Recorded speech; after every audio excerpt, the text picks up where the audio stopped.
Hello, I'd like to talk to you about the effects of Islam upon Christianity. This is a subject that if you go to a seminary or any other school you won't be taught anything about. But it turns out that Islam has shaped Christianity in ways that very few people suspect or know. When you look at the church today, it seems to be rather lost in terms of its political future.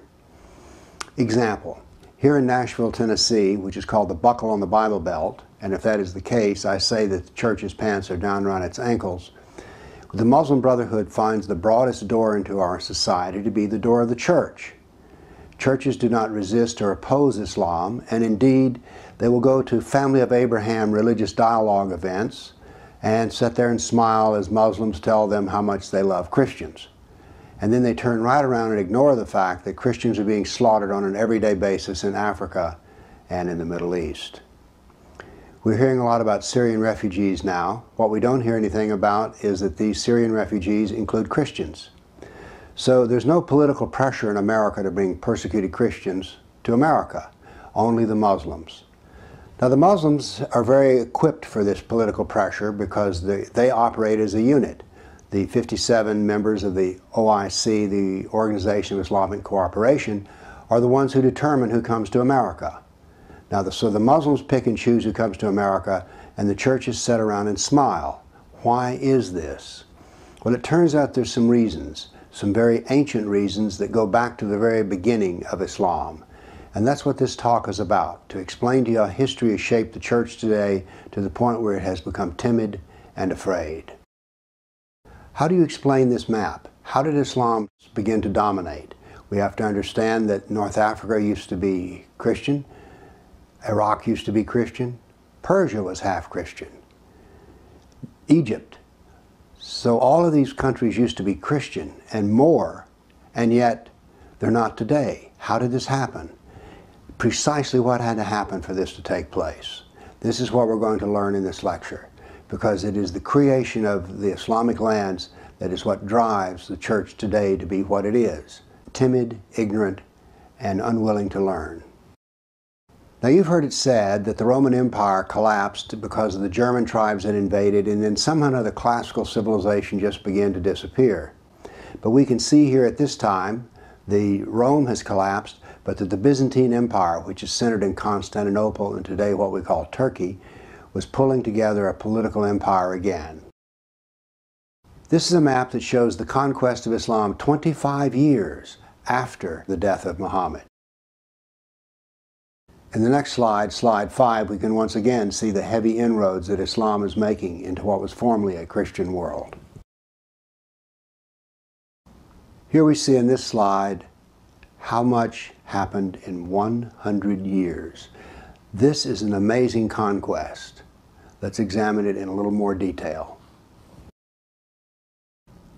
This whole talk is based upon recent archaeological work, and in particular a book about the rise of the European economy, in which archaeology is used to bring together history. This is archaeology of beneath the waters of the Mediterranean, archaeology on the land surrounding the Mediterranean, but then also another peculiar kind of archaeology, which is the translation of old documents. So they've been put in a database format. It was this that intrigued me when I read this book, and so I put together, not from the appendix, it had a lot of battles which I'd never heard of, so this was the first part of my battle list. I then went to the web and completed the search and found 548 battles that Islam had fought against the Christian world and the Buddhist world and the Hindu world in the over 1,200 years. Now we're faced with a problem on how do we portray the information of 548 battles. And so I created a concept which I call a dynamic battle map, which allows us to see the spread of Islam as a measure of time. So here we go. The red dots are past battles. The white dots are battles that are being fought in the current period. Now we're going to compress 1,200 years of loss and grief into 2 minutes here. Notice how the spread heads out immediately across the waters of the Mediterranean. Usually when we think of jihad in the classical days, we think of desert fighting. But here we can see that Islam has mastered the art of naval warfare and is using the Mediterranean to apply force throughout all of Europe. there's going to be some 200 battles fought in Spain alone.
Now, why are these battles relentless? Why do they go on and on? Well, it is the way of Muhammad.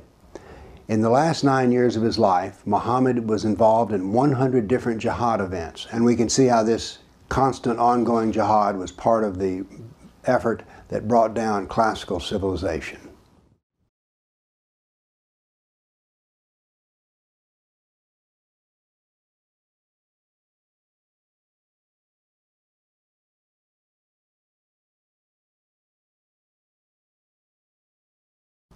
And here we are in the final slide in which we can see the destruction of all classical civilization, Persian, Greek, and Roman. Now then, this dynamic battle map has showed you the quantity of warfare, but now then I would like to give you the quality of warfare. So here's what we're going to do. I've put together slides which contain, as it were, the newspaper headlines. Of course, there were no newspapers then, but we can think of them as the headlines in the media of the day. We start off in the 7th century. We have the destruction of the Jazima tribe by Khalid. Then we have the Khalid at the Battle of Oasis, Iraq, where many Christians were destroyed. We have the episode of his rapes. And then we have the episode of Umar's conquest of Jerusalem, which made Christians and Jews dhimmis. Now, there's one of these, Khalid, the sword of Allah. There's one of these rapes that I want to tell you about in detail because it illustrates the fact that rape was to come, as it had been in Muhammad's day, an ongoing constant of jihad. After the battle, the chieftain of the losing side was brought in front of Khalid and his head was cut off, and the blood was allowed to soak into the ground. He then brought forth the captain's, or the chieftain's wife, and he raped her on the ground, had held the blood of her husband. Now before this, there had been at the Battle of Oasis that Khalid brought forth every defeated and captured soldier, put him in a dry stream bed, and cut off their heads. It was said they cut off heads until blood actually ran down the dry stream bed. Here Islam has turned to the east, and there's an attack on Hindustan. 26,000 Hindus are slaughtered. In Armenia, the nobles are herded into a church and burned, and in Ephesus, 7,000 Greeks were enslaved. Now you will notice here that this slide says Golden Age. Keep up with this, because as you will see, the Golden Age was not so golden. Indeed, it was marked by the fact that Kafirs, non-Muslims, suffered in an ongoing way. The 9th century Golden Age. The Caliph ordered all new churches destroyed. In Amorium, there were massive enslavement of Greeks. And then, in the 9th century, under the Golden Age, the Egyptian Christians, the Copts, revolted over the jizya. Now, the jizya was the dhimmi tax. Now, Muslims actually have the gall to say that the Christians were delighted when they invaded Egypt. But isn't it odd that these same people who are so delighted are now having a riot over the payment of excessive taxation? 10th century, it's still the Golden Age. In Thessalonica, 22,000 Christians are enslaved. In Seville, Spain, Christians are massacred. 30,000 churches are destroyed in Egypt and Syria. In the 11th century, and we're still in the Golden Age, 6,000 Jews in Morocco are killed, hundreds of Jews in Cordoba are killed, 4,000 Jews of Granada are killed, and in Georgia and Armenia they were invaded. In Hindustan, 15,000 were killed with 500,000 enslaved. Now notice this is still in the Golden Age. Moving to the next century, in Yemen, Jews are offered conversion or death. The Christians of Granada were deported to Morocco, and in India, many cities were destroyed and they were offered convert or die. In one town alone, 20,000 Hindus are enslaved. 13th century, still the Golden Age. In India, 50,000 Hindu slaves are freed by conversion. These men, these Hindus, were able to gather their freedom only by converting to Islam first. You see, the slavery was a benefit to Islam because not only could they work you and get your labor, but if you wanted to be freed, the only way to be freed as a slave was to become a Muslim. So slavery was excellent for converting Kafirs to Muslim. Buddhist monks were butchered. Nuns were raped in what we now call Afghanistan. In Damascus and Safed, there was Christian mass murder, and the Jews of Marrakesh were massacred. In Tabriz, there was forced conversion of Jews. Now then, in the 14th century, and we're still in the Golden Age, Cairo riots, once again, the poor Copts, churches are burned, the Jews of Tabriz are forced to convert. Tamerlane in India kills as many as 90,000 in one day, and in India 30,000 were massacred in cold blood, and Tuluk took 180,000 slaves. Now this is the 14th century and still the Golden Age. Notice how the Kafirs are treated. And when I keep bringing up this Golden Age, remember, we're told endlessly that the Golden Age was the high point of all human civilization. Not so golden, really, eh? Tamerlane in India devastates 700 villages. Tamerlane annihilated Nestorian and Jacobite Christians, and after 700 years of attacks, Islam captures and destroys Constantinople. Now, we're beginning to see here one of the effects of Islam. You've probably never heard of the Nestorian Church, nor have you heard of the Jacobite Church. Yet these were ancient churches in the Middle East, and they were now annihilated and destroyed by Islam. Islam is going to totally change Christianity. 17th century. The Jews of Yemen and Persia are forced to convert. Forced conversions of Greek Christians to Islam, and in Persia the Zoroastrian persecution is increased, and in India 600,000 Hindus are killed by Aurangzeb. Now before we move on to the 18th century, I want to mention to you about Zoroastrianism. Zoroastrianism is a culture and a religion that has never gotten a fair shake in history, but it is about to be destroyed and annihilated within Persia. In the 18th century, Zoroastrian persecution was intense. The Jews of Jeddah and Arabia were expelled, the Jews of Morocco were massacred, and the Hindu persecution continues. Forced conversion of Jews in Iran, this is in the 19th century. Jews of Baghdad are massacred. Nearly 250,000 Armenian Christians are slaughtered in Turkey. This is in the 19th century. And now then the Zoroastrians are completely annihilated. And now we come to the 20th century, the century in which I was born, in which there are 1 million Armenians who are going to be killed. How many Christians know about this? How many Christians know about the details of exactly how this happened? It was torturous death. Christians murdered simply because they were Christian. So those are the deaths in the centuries, including that of the Golden Age.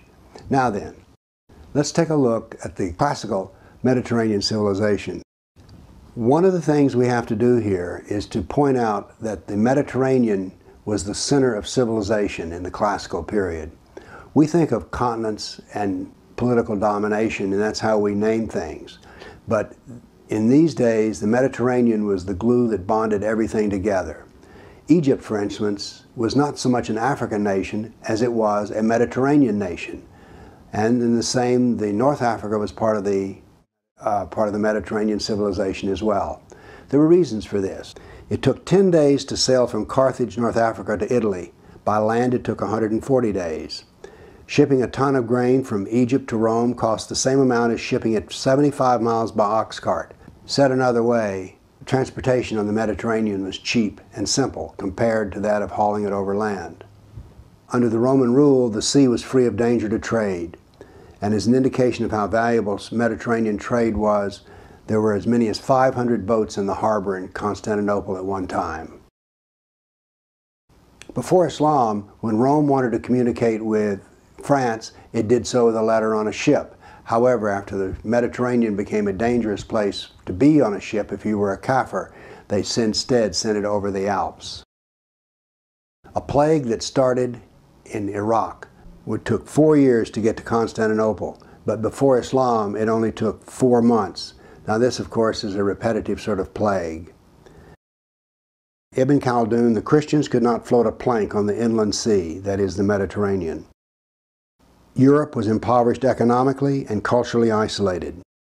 Islam preyed upon all the Christian ships that were in the Mediterranean. This was not unusual. This is an economic form of warfare, and Muhammad always involved economic targets if he possibly could. Now the actual statistics is that 90% of the Christian trade collapsed. I want you to imagine the city you're living in and that the trucks and trains and planes that come in are reduced by 90% so that you have only 10% of the traffic. What would happen to the economy in your area? Well, of course, it would collapse. We've all heard of the Dark Ages, and they're sort of mysterious as to why they existed. It's just sort of like Europeans suddenly lost the ability to read and write. But what we have is there are 3 Dark Ages. There's a Dark Age in Europe, a Dark Age in Byzantine or Asia Minor, or what we call Turkey today, and then another Dark Age in North Africa. So there are 3 Dark Ages, which is a clue because there's a common cause. Here we see a picture of an architectural ruin in North Africa. In Rome, the Roman buildings were slowly harvested of their marble. That is, people lived there and they used the ancient Roman structures for a source of new marble. But the invasion of North Africa was so rapid and so severe that the people were slaughtered to the degree where there was no one around to take and use the ancient buildings, and so therefore they were preserved. This process of invasion of North Africa created the desert that we now know in North Africa. Before Islam, there was farming done by the Christians in North Africa. But when Islam invaded, they were not farmers, they raised sheep and goats. They grazed on the Christian fields because they could, and this destroyed the grass and crops, because goats in particular will do this. But it's more than that. Since the invading Muslims were not big on farming, they really didn't help to maintain the irrigation system. This process of desertification was so intense that there's a layer of silt in the harbors in North Africa. This layer of silt comes from the erosion produced by the devastation of Islam invading North Africa. Since 90% of the economy was destroyed, what economy was left? Well, it was the economy of furs, lumber, swords, and slaves. This is pretty bare bones living, and this is not something that people want to brag about. That is, Christians are not wanting to brag about the fact that their ancestors were forced to crude trade, and including that of human life. But this was the necessity of the Dark Ages produced by Islamic invasion. The establishment says that the loss of civilization in Europe had nothing to do with Islam at all. It was those Romans who were invaded by the German tribes. But you know, the German tribes wanted to become Roman. They weren't there to destroy Rome. The establishment also tells us that Islam was a force for good because of its golden age and how it preserved Greek and Roman learning. Question, why do they need to preserve it? Oh, that's right, they destroyed so much in Europe that they were not even capable of preserving their own writings. So that which is viewed as a plus of Islam, actually what we're looking at is a destructive force. The data shows us that the collapse of European civilization and the production of the Dark Ages was caused by Islam. This is a radical new way of thinking. Classical civilization of the Greeks and Romans was annihilated by jihad and replaced by Islamic civilization. Christianity was forever changed. I now want to talk to you about another misunderstood aspect of European history, and that is the Crusades. In America, the Crusades tend to be presented as rich French and European knights who decided to invade the Middle East for the purpose of power and money. But that is not the case at all. Islam had destroyed 30,000 churches under one caliph. Christians and Jews under Islamic rule were dhimmis, that is, they were semi-slaves. We'll talk about that more later. And many, many instances of brutality against Christians, including rape. Christians were leaving the Middle East, and the Byzantine emperor pled for help to the Pope. Now this is the world that the Pope and Europeans looked out to see. All the invasion, which is now Islam is the green area, and all the battles that have been fought up to now. So it was possible, if you were sitting in Rome, to imagine that all of Christianity would disappear, and so therefore the Crusades were called. Now then, I want to make a direct comparison between the battles of the Crusades in this next slideshow, and this is done in the same time frame. Every tick of the clock is a 20-year period.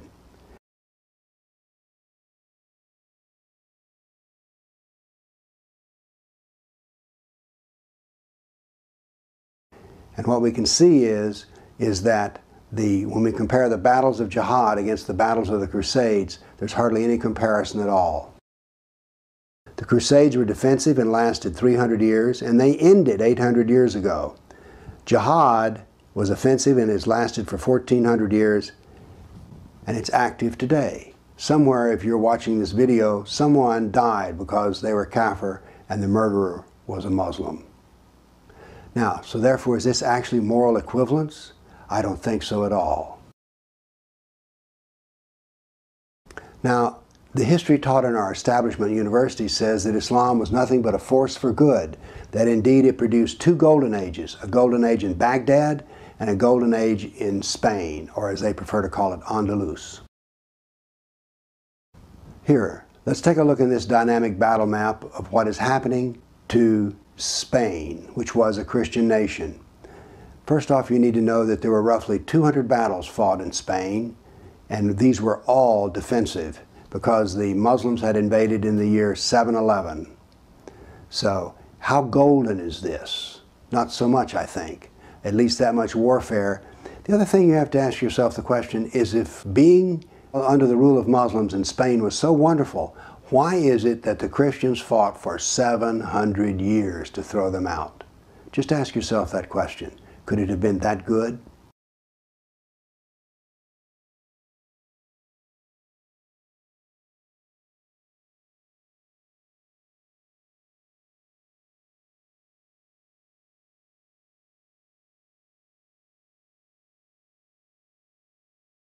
So is this a multicultural golden age or a reign of terror? There was no Islamic golden age in Spain, at least not the way we're told about. Every Christian and every Jew was a dhimmi, that is a semi-slave. There was actual slavery, constant war. Now the elites had it good. We know this from any invading army, that there will be those in the country that's invaded who are willing to serve the conquerors, and they can live well for it. So there were flecks of gold in Spain. I'm not trying to say it was all negative, but there was so much negativity and pain and suffering that it's really hard to call it a golden age. It was golden only for a very few. Now then, let's deal with the golden age in Baghdad, and let's use the same thing. We're going to use the dynamic battle map here, which you're watching now, to see all of the attacks that went on during the golden age of Baghdad. Why are we told this? Why is this much ongoing suffering, war, and jihad told to us as though it's a wonderful thing?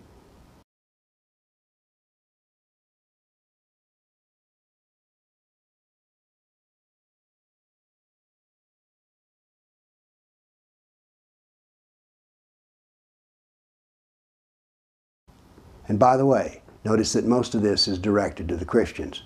Now we have to hand the Muslims this. They also attack the Hindus and the Buddhists as well.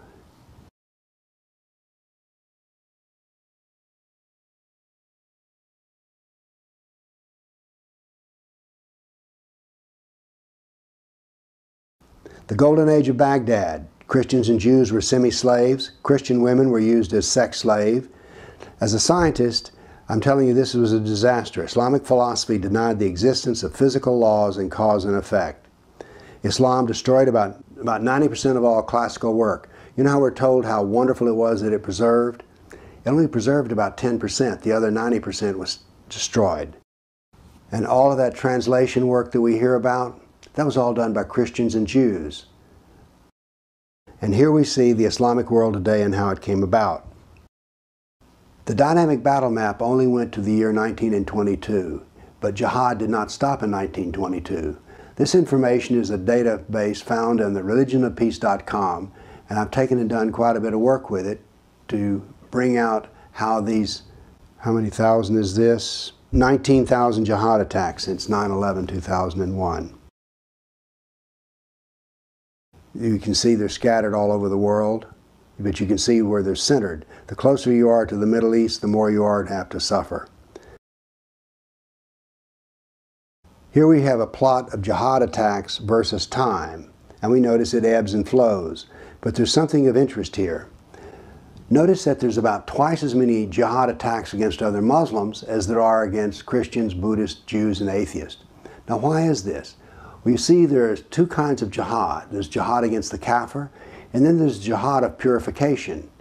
When the first caliph came about, Abu Bakr, the first thing he did was to declare war against the apostates, the people who wanted to leave Islam. Or they were hypocrites. They were not strong Muslims. So therefore, there's a kind of jihad which I call the jihad of purification. And that's what we're seeing here. So for every kafir that dies, 2 Muslims have died ever since 9/11. We can see that jihad is relentless. It's against kafirs and impure Muslims. And jihad will adapt, but it will always be there. So I took the top 4 countries and plotted them up here. They're Israel, India, Thailand, and the Philippines. But, although these were the top 4 countries, we need to go to the next slide to see the jihad attacks per 100 people. This means that we can compare India to Israel. But notice here what we find. We find that we have Jews, Buddhists, Christians, and Hindus who are all being attacked. Therefore, the jihad is not just against the Christians, but against all religions. Now, by the way, there's bad news for people who are secularist or atheist and think, well, we're not involved in all this business of jihad. Well, it turns out the doctrine of jihad is harder on the atheists than it is on Christians or Jews. So much for that. The religion of peace, which, by the way, seems to be a term coined by George Bush. All of this data, 548 battles, 19,000 jihad attacks, all follows the doctrine of jihad. I've counted in the 1400 years of Islam that there are 12 decades in 1400 years that are jihad-free. Said another way, we could say that Islam is 91% violence and 9% peace. So if you say Islam is a religion of peace, as George Bush did, you get a score of 9. Now, if you're in my class, and I was a college professor, if you make 9 on a quiz that's 100 points, you fail. So George Bush, you fail. Islam is not the religion of peace. Well, or at least it's 91% wrong. Constant violence is normal. Why is this? We see that all of Islam is founded on Quran, Sirah, Hadith.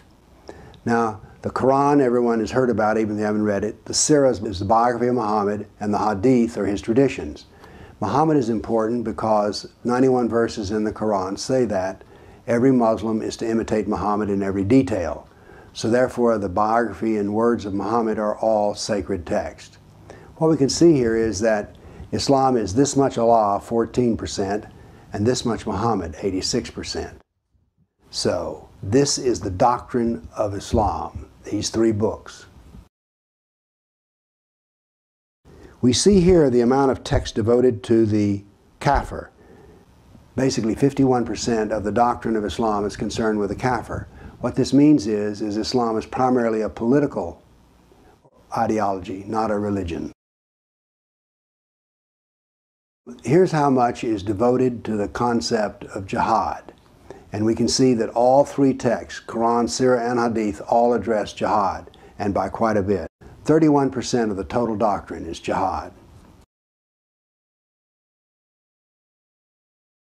Now, how important was jihad in Muhammad's day? Well, here we have a growth curve of Muhammad's success, and he preached the religion for 13 years in Mecca and persuaded 150 Muslims to become Arab.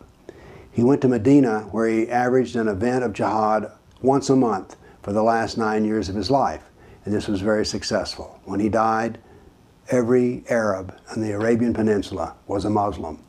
So what we see here was the religion of Islam was not successful, but jihad was overwhelmingly successful.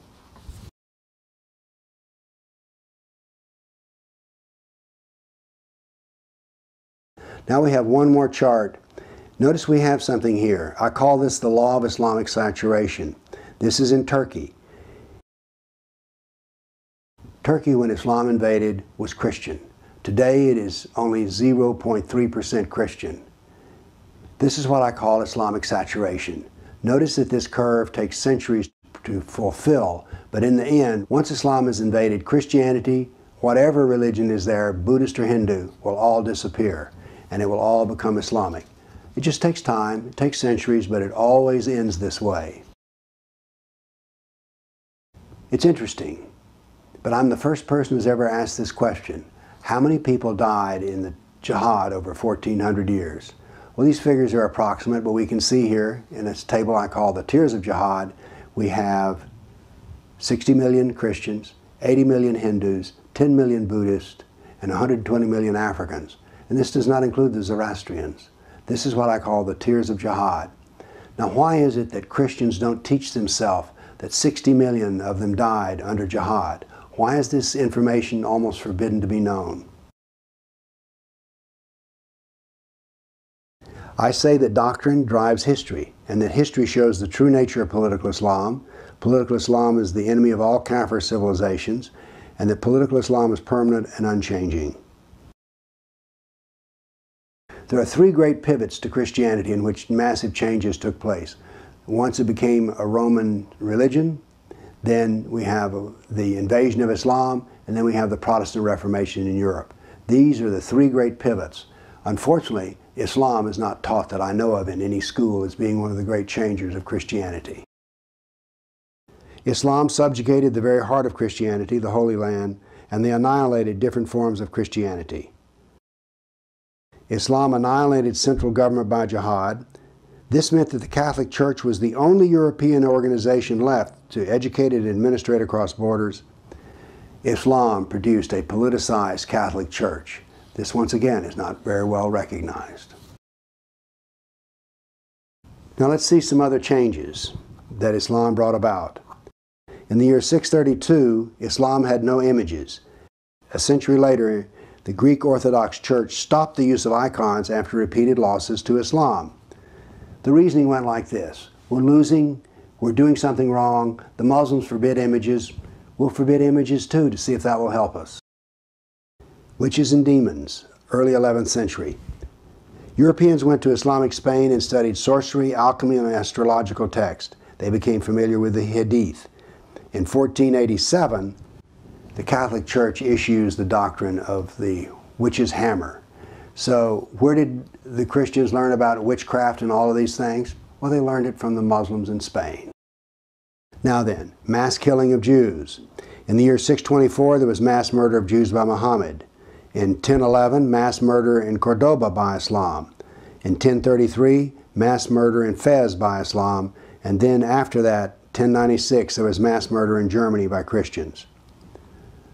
Notice that I'm saying here that some very bad things that happened, their initial impetus was found in that of Islam. The doctrine of war. In the year 623, the jihad doctrine came about in Medina. In the year 650, Christians introduced holy war ideas, but it was not until the year 1063 that the Catholic doctrine of holy war was finalized. In the early 7th century, apostasy and heresy were made capital crimes in Islam. In the early 12th century, apostasy and heresy became capital crimes in Christianity. Then we have the Inquisition. The first Islamic Inquisition was in the early 12th century. The Catholic Inquisition was in the late 12th century. What I'm saying here is that Islam influenced a greatly battered church in Europe. Now, let's see Islam in America today. Here in Nashville, Tennessee, liberal Christians love to go to Family of Abraham dialogues, in which they are told that Muslims, Christians, and Jews are all members of the family of Abraham, and they're all basically brothers and sisters. We find that there's professional ignorance by church leaders. You cannot imagine how ignorant Christians are about the doctrine of Islam here in Nashville. And by the way, they'll do everything they can to praise Islam. We have the movement of Chrislam, in which There are now Bibles being produced in which nothing that would offend Islam is being published. That is, there are Christians who are willing to Islamicize the church and then declare happiness and peace. You'll find Christians who will actually say, well, Christians and Muslims all worship the same God. Really? Anyone who's read the Quran who could say that? Well, of course, they've not really read the Quran. Either that or they're cowards and know the truth and are not willing to speak it. The establishment Christians are apologists. If it's at a university, they don't teach the truth of the destruction of the church by Islam. ISNA is the Muslim Brotherhood organization. These are partners with ISNA. You can read them here: Evangelical Lutheran Church, Presbyterian Church USA, Union for Reform Judaism, U.S. Conference of Catholic Bishops, United Methodist Church, and Unitarian Universalist Association. This comes from ISNA's website. What about our own intellectual history? Slide 76. For 1400 years we never used Muslim or Islam. They're called Arabs, Turks, Moors, Al-Qaeda, Asian, or Saracen, but never Muslim. The other thing that's odd about our intellectual history is there's no common knowledge. The knowledge of Islam has always been by specialists. I mean, who do you know that's an expert on Islam? And yet I'll bet you know some who's a professional accountant, surgeon, dentist, lawyer. But how come we don't know anyone who really knows about Islam? Have you noticed how little there is to be known amongst people?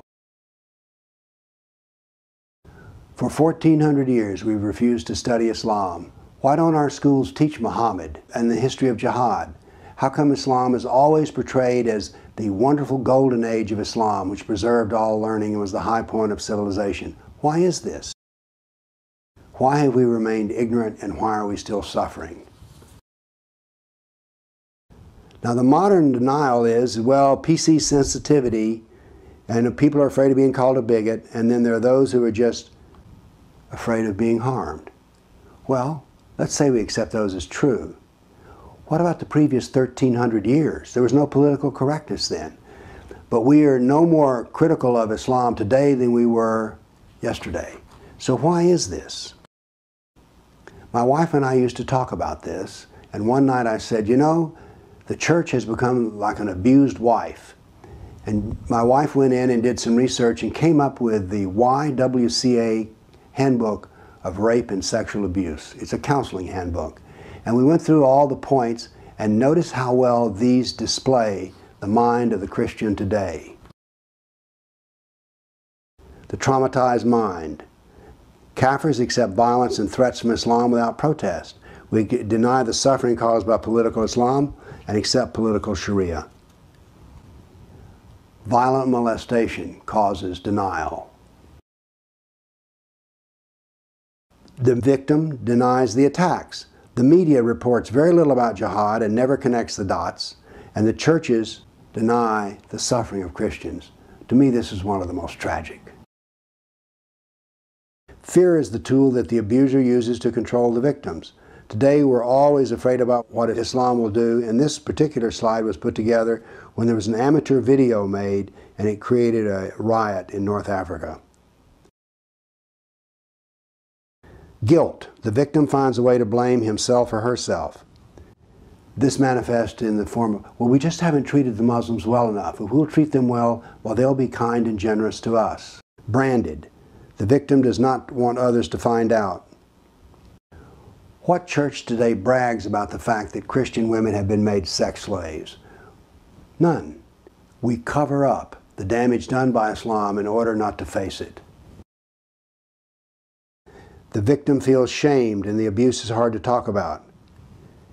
Well, how much do Christians want to talk about this dreadful slaughter over the centuries? Well, not at all, actually. Anger. The anger turns inward. Have you noticed since 9/11 here in America how politics has become personally vicious? People no longer talk about so much about ideas, but assassinate character.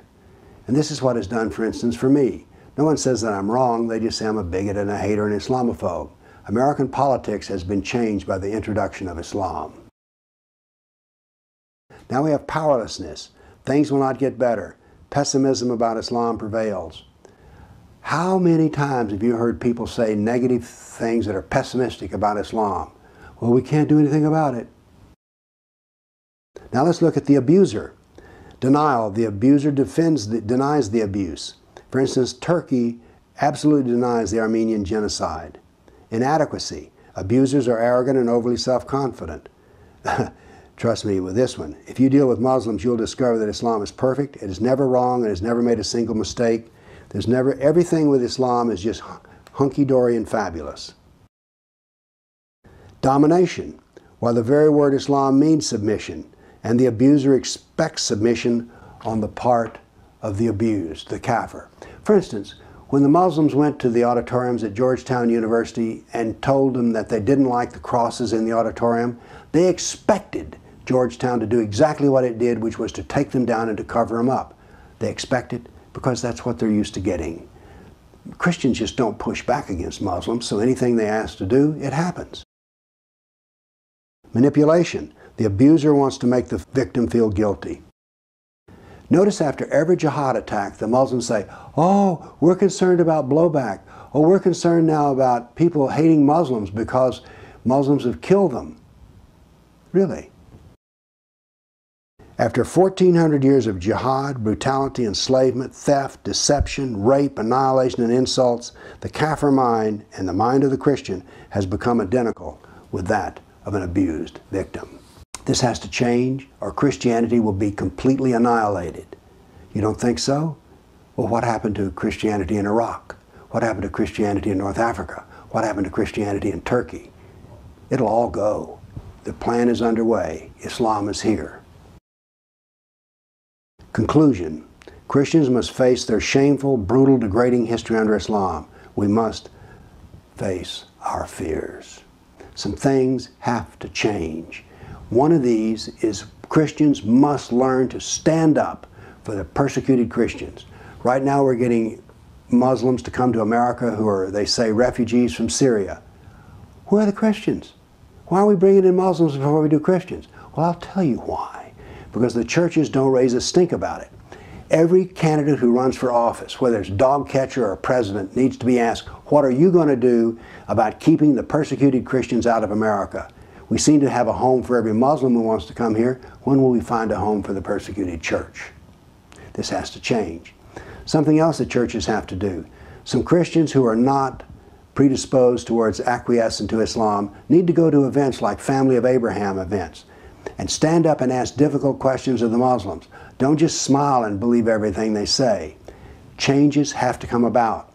Christians have to educate themselves as to how the church has been brutally transformed by Islam. Christians have a lot of work to do, and it evolves around education. For instance, another thing that Christians have to face is that the Great Commission is not being used against Muslims much here in America. Christians need to learn how to apply the Great Commission to Muslims. And it doesn't start with preaching Jesus or the Gospels. Here's why. It doesn't work very well because you see, every Muslim has already heard about Jesus because Jesus is in his Quran. And Jesus is not the Jesus of the Christian. So when Christians start talking to Muslims about Jesus, the Muslims are like, hey, he wasn't even the final prophet. And he was just a prophet, that's all he was. The Gospels? Well, the Gospels are corrupt because you see the Christians corrupted them because originally Jesus' main purpose was to prophesy the coming of Muhammad.